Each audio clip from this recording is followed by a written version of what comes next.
आप सभी को जय यीशु। डेली होली मास रीडिंग में आप सभी का पुनः हार्दिक स्वागत है। यीशु मसीह के जीवित और सत्य वचनों को अपने प्रियजनों और मित्रों के साथ ज़्यादा से ज़्यादा शेयर करें और मसीह परिवार को आगे बढ़ाने में सहयोग दें। क्रूस का चिन्ह पिता, पुत्र और पवित्र आत्मा के नाम पर आमीन। पहला पाठ दूसरा इतिहास ग्रंथ अध्याय 24 पद संख्याएं 17 से 25 तक। पाठ का विषय है राजा योआस का प्रभु से विमुख होना। यूदा के नेताओं ने यहोयादा की मृत्यु के बाद राजा के पास आकर उससे दंडवत किया। राजा ने उनकी बात मान ली। लोगों ने प्रभु अपने पूर्वजों के ईश्वर का मंदिर त्याग दिया और वे अशेरा देवियों तथा देवमूर्तियों की पूजा करने लगे। इस अपराध के कारण ईश्वर का क्रोध यूदा तथा यरूशलेम पर भड़क उठा। उसने नबियों को भेजा जिससे वे उन्हें प्रभु के पास वापस ले आएं। किंतु लोगों ने नबियों का संदेश सुनकर उस पर ध्यान नहीं दिया। ईश्वर के आत्मा ने याजक यहोयादा के पुत्र जकरिया को प्रेरित किया और उसने जनता के सामने खड़ा होकर कहा, ईश्वर यह कहता है, तुम लोग क्यों प्रभु की आज्ञाओं का उल्लंघन करते हो? इसमें तुम्हारा कल्याण नहीं है। तुम लोगों ने प्रभु को त्याग दिया, इसलिए वह भी तुम्हें त्याग देगा। इसके बाद सब लोगों ने मिलकर उसका विरोध किया और राजा के आदेश से उसे प्रभु के मंदिर के प्रांगण में पत्थरों से मार डाला। राजा योआस ने जकरिया के पिता यहोयादा के सब उपकारों को भुलाकर उसके पुत्र जकरिया को मरवा डाला। जकरिया ने मरते समय यह कहा, प्रभु देख रहा है और इसका बदला चुकाएगा। वर्ष के अंत में अमोरियों की सेना योआस पर आक्रमण करने निकली। उसने यूदा और यरूशलेम में प्रवेश कर जनता के सब नेताओं का वध किया और लूट का सारा माल दमिश्क के राजा के पास भेज दिया।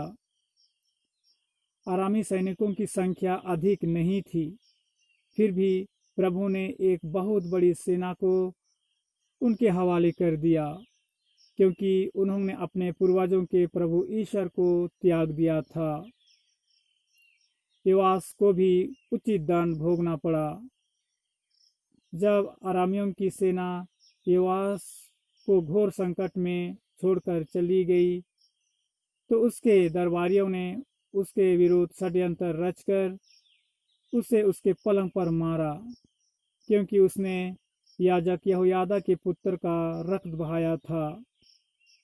वह मर गया और दौदगर में दफनाया गया, किंतु वह राजाओं के मकबरे में नहीं रखा गया।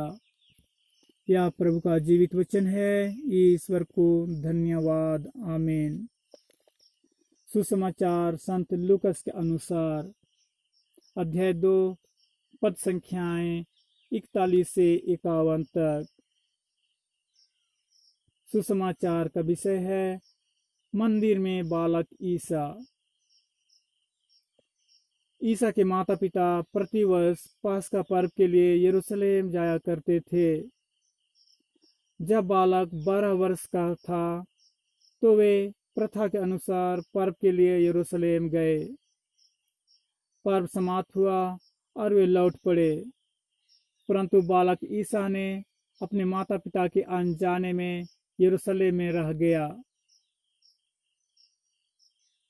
वे यह समझ रहे थे कि वह यात्री दल के साथ है, इसलिए वे एक दिन की यात्रा पूरी करने के बाद ही उसे अपने कुटुंबियों और परिचितों के बीच ढूंढते रहे।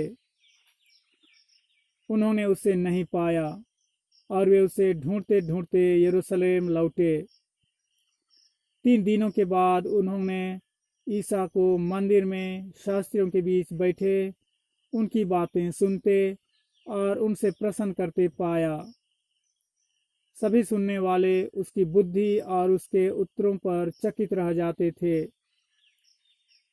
उसके माता पिता उसे देखकर अचंभे में पड़ गए और उसकी माता ने उससे कहा, बेटा, तुमने हमारे साथ ऐसा क्यों किया? देखो तो तुम्हारे पिता और मैं दुखी होकर तुमको ढूंढते रहे। उसने अपने माता पिता से कहा, मुझे ढूंढने की जरूरत क्या थी? क्या आप यह नहीं जानते थे कि मैं निश्चय ही अपने पिता के घर होऊंगा? परंतु ईसा का यह कथन उनकी समझ में नहीं आया।